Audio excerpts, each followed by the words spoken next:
네, 나경원 원내대표의 연설, 한국당 내에서는 과연 이 문제를 어떻게 바라보고 있을지 궁금한데요. 네, 오늘은 지난 경선에서 한국당 최고위원에 당선된 조경태 최고위원 모시고 당내 이야기를 직접 들어보는 시간 마련했습니다. 위원님 안녕하십니까? 네, 안녕하십니까? 안녕하십니까? 늦었지만 1등으로 최고위원 당선되신 거 축하드립니다. 네, 감사합니다. 예, 이 얘기 안 할 수가 없습니다. 자, 나경원 원내대표 연설, 민주당 반응이나 이런 건 저희가 천천히 여쭤보겠습니다.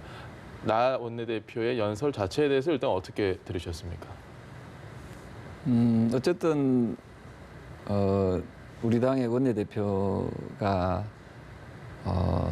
행정부를 향해서 예, 쓴소리를 한 부분에 대해서 비판의 목소리를 높인 데 대해서 여당이 너무 지나치게 반응한다 하는 생각을 많이 하게 충분할 됐습니다. 수 있는 얘기다, 이 정도면. 그리고 뭐 우리가 입법부와 행정부, 사법부 3권 분립된 나라지 않습니까? 입법부는 당연히 행정부에 대해서 비판을 하고 또 견제를 하고 또 국민의 목소리를 또 전해야 될 또 의무가 있다고 생각하거든요. 예, 근데 어제 보여줬던 그 여당의 그 모습은 마치 청와대에다가 이제 충성을 하는 듯한 그것도 아주 지나칠 정도로 하는 모습을 보면서 우리나라의 민주주의, 특히 의회 민주주의가 퇴보한 건 아닌가 하는 생각을 많이 하게 되었습니다. 알겠습니다. 그러면 나경원 원내대표의 발언 자체도 문제가 없었다고 보시는 건가요? 이게 보면은 이제 문맥을 자세히 보시면은 이게 단어만 딱 꼬집어 가지고 수석 대변인 이런 김정수 식으로 대변인. 표현을 자꾸 여당에서 주장을 하는데요. 문맥의 흐름을 보면은 수석 대변인이 되지 않도록 해달라는 그런 주문이거든요. 예. 그 문맥으로 보면 전혀 문제가 안 되는 건데 과거에는 민주당일 때는 더 심한 발언들도 많이 했잖아요. 예. 대통령을 향해서 뭐 귀태라는 발언도 하고 또 아주 그 모욕적인 그런 사진도 그 전시하도록 하는데 그 일조도 했던 걸로 기억납니다만은 저는 특히 의회에서 그 의원들은 또 면책 특권이라는 것을 준 이유가 그 과감하게 그런 목소리도 하라는 그런 의미도 저는 들어가 있다 생각합니다. 네.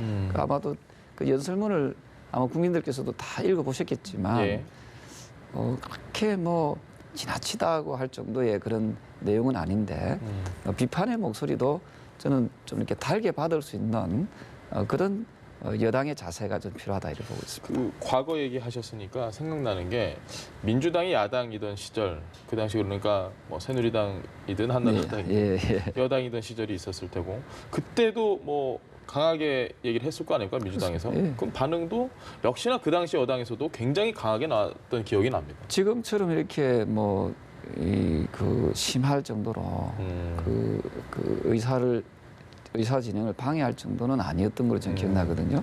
정도의 차이가 좀 있다. 정도의 차이가 아주 좀 심하지 않았나 이런 생각을 하고요. 특히 그 우리가 잘못된 관행이 있다면 그건 바로 잡아야 된다 생각합니다. 그동안 말씀드리지만은 우리 입법부는 3권 분립의 정신에 의해서 행정부를 비판하고 견제하는 그 기능을 저는 잊어서는 안 된다 이런 생각을 합니다. 알겠습니다. 나경원 원내대표의 어제 발언에 대해서 자유한국당 내 의원들의 분위기는 어떻습니까? 오늘 의총을 열었습니다만은 대체적으로 여당의 그 반응이 지나치다 하는 그런 얘기들을 많이 나왔습니다. 오히려 더 똘똘 뭉칠 수 있는 계기가 되었다고 보십니까? 뭐 그런 셈인 것 같아요. 개인적인 견해를 한번 여쭤봐도 될까요? 지금 나경원 원내대표의 어제 연설도 그렇고 뭐 제법 시간이 됐습니다. 이제 원내대표로서 이 자유한국당을 국회 내에서 이제 끌고 간지 개인적인 생각 어떠십니까? 나경원 원내대표 이 정도면은 참 잘하고 있다라든지. 현재까지는 뭐 그렇게 뭐 빗나가거나 못하지 않았다라고 보고 있고요. 못하지 않았다. 네, 앞으로도 더 잘했을 수 있지 않을까 이런 생각을 합니다. 알겠습니다. 야당으로서는 당연히 정부 여당이 잘못하면은 그거보다 더 심하게 뭐 비판도 할 수 있는 거 아닙니까? 옛날에 민주당 때는 뭐 경상도 말씀에 좀 죄송합니다만은 부탁하면은 장애투쟁, 뭐 장애투쟁을 많이 했잖아요. 빈번하게 했다 정도. 빈번하게 하고 그 훨씬 더 심하게 예. 그 대통령에 대해서 비판하고 뭐 그런 제가 민주당에 있어서 예. 있어봐서 잘 알지 않습니까? 예. 그게 비하면은 정말 많이 이 약해진 한국당에서 건가요, 이 정도면? 많이 참고 있다 이렇게 보시면 되겠습니다. 알겠습니다. 어쨌든 민주당 대응이 좀 과하다고 하셨습니다. 오늘 오전에는 윤리 제소까지 했는데 한국당이 맞대응하겠다는 지금 입장인 것 같거든요. 네. 여기에 대해서는 어떻게 보시나요? 그래서 아마도 민주당의 대응은 저는 단순한 정치 공세다 이렇게 보고 있습니다. 아까 말씀드렸던 대로 국민적 시각에서는 충성 경쟁하는 느낌. 예. 내년도에 또 선거가 있지 않습니까? 뭐 거기에서 좀 잘 보여야 될 이유가 있는지 없는지는 잘 모르겠지만, 근데 입법부로서의 그 역할, 입법부의 역할은 다시 한 번 더 이야기합니다만은 예. 행정부를 견제하고 비판하는 게 입법부의 역할이지. 예. 지금 경제가 다 어렵다지 않습니까? 그러면 경제 어렵다는 부분에 대해서 얼마든지 야당으로서는 또 비판할 수도 있고, 예. 또 국민들은 또 너무 북한에 대해서 너무 신경을 많이 쓴다 하는 그런 비판의 목소리 많거든요. 예. 그럼 그런 목소리에 대해서 이런 비판의 목소리가 있으니까 더 잘해야겠다. 이런 그런 그 비판의 목소리도 겸허히 수용할 수 있는 그런 성숙된 그런 모습이 좀 필요하다는 생각이 여유가 좀 없다고 보시나요, 지금 여당? 많이 없는 것 같아요. 그래서 1965년도쯤을 기억합니다만은 예. 샤츠 슈나이더 박사라는 분이 미국의 유명한 정치학자입니다. 예. 이분이 쓴 책에 보면은 민주주의라고 하면은 다른 반대의 목소리를 끝까지 경청할 의무가 있다 이렇게 돼 있거든요. 뭐 그냥 듣고 안 듣고의 자유가 아니고 예.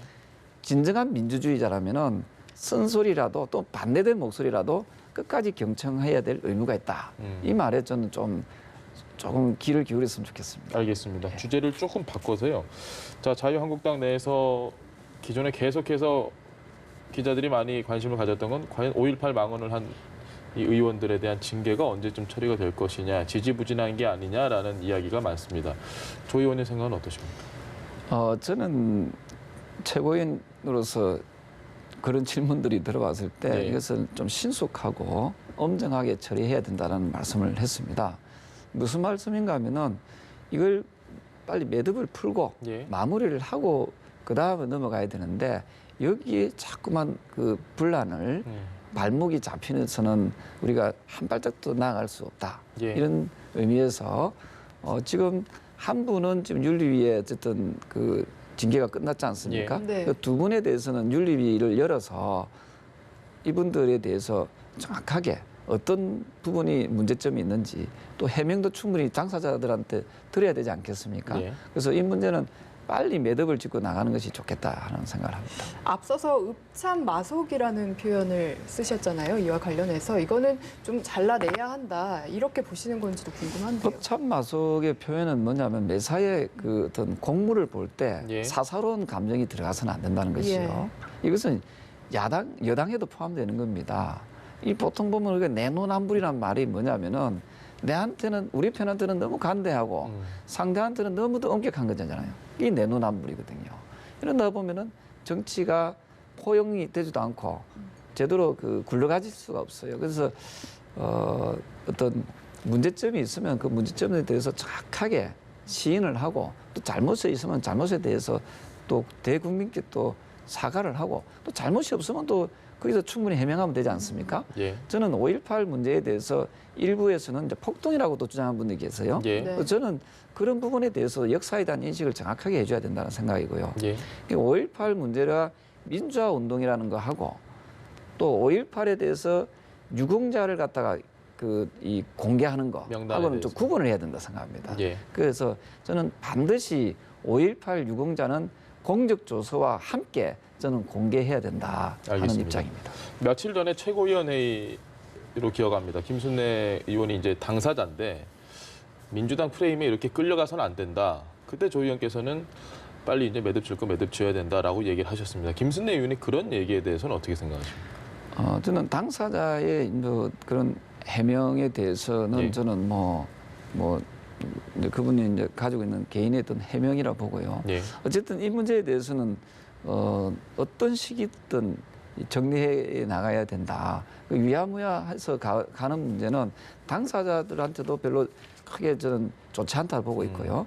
특히 이 5.18에 대해서 여당이나 예. 또 이것을 또 바라보는 국민들의 관점에서 봤을 때 저는 이 부분은 정말 좀 엄중하게 좀 바라다 봐야 된다 이런 생각입니다. 자연스럽게 황교안 대표 얘기를 안 할 수가 없습니다. 그날 최고위원회의에서 이제 그런 상황이 있었습니다. 분명히 최고위원들 간에도 의견이 갈렸고 그런데 황교안 대표에게 이제 질문을 기자들이 하니까 절차에 따라서 하겠다. 그 이야기를 한 일주일 동안 반복을 하셨거든요.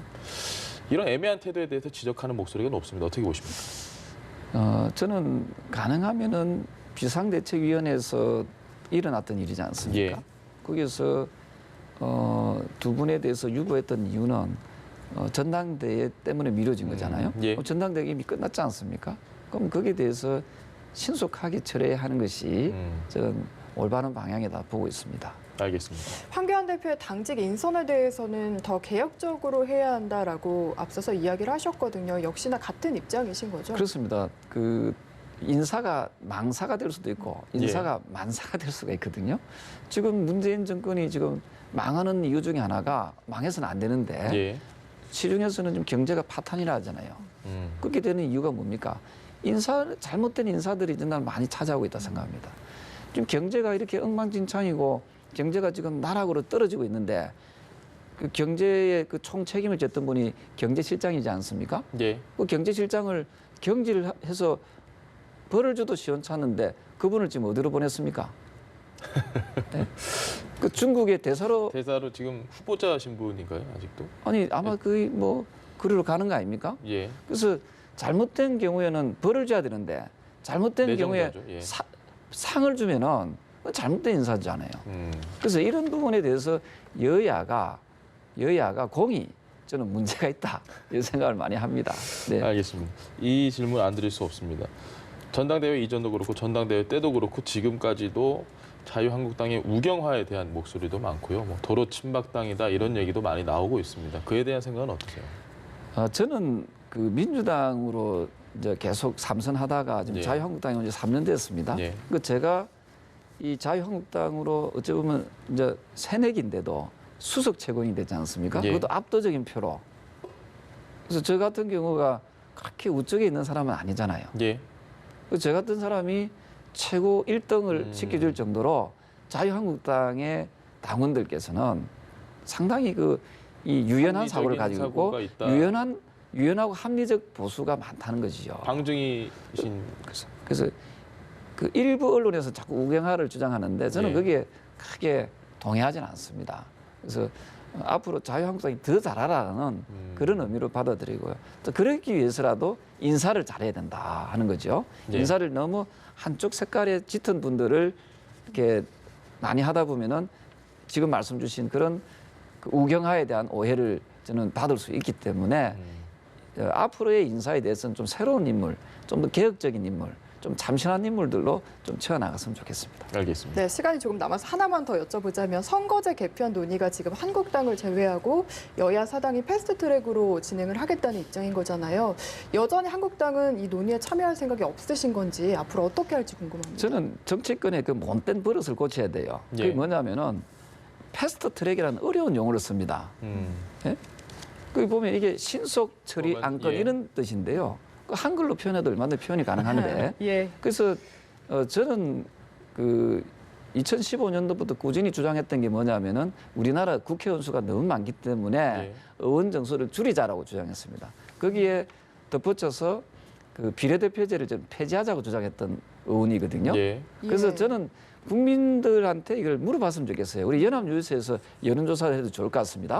국회의원 정수를 줄이는 것이 마땅한지 예. 아니면 늘리는 것이 마땅한지를 가지고 국민들께 물어봤으면 좋겠습니다. 그래서 지금 여당과 일부 야당에서 하고 있는 소위 말해서 패스트트랙이라는 이 미명하에서 이루어지고 있는 것은 국민적 여망을 정면에 도전하는 행위다. 이래 보고 있습니다. 어떻게 국회의원 수를 자꾸 늘리려고 그렇게 합니까? 저는 국민적 여망은 국회의원 정수를 10%라도 저는 제 마음은 한 20% 줄였으면 좋겠습니다만은 예. 10%라도 줄이는 국회의원 수를 줄이는 쪽으로 가야 되고 또 한편에서는 비례대표제를 저는 폐지하자 된다. 이쪽으로 저는 말씀을 드리고 싶습니다. 알겠습니다. 네, 지금까지 자유한국당 조경태 최고위원과 함께했습니다. 말씀 잘 들었습니다. 고맙습니다.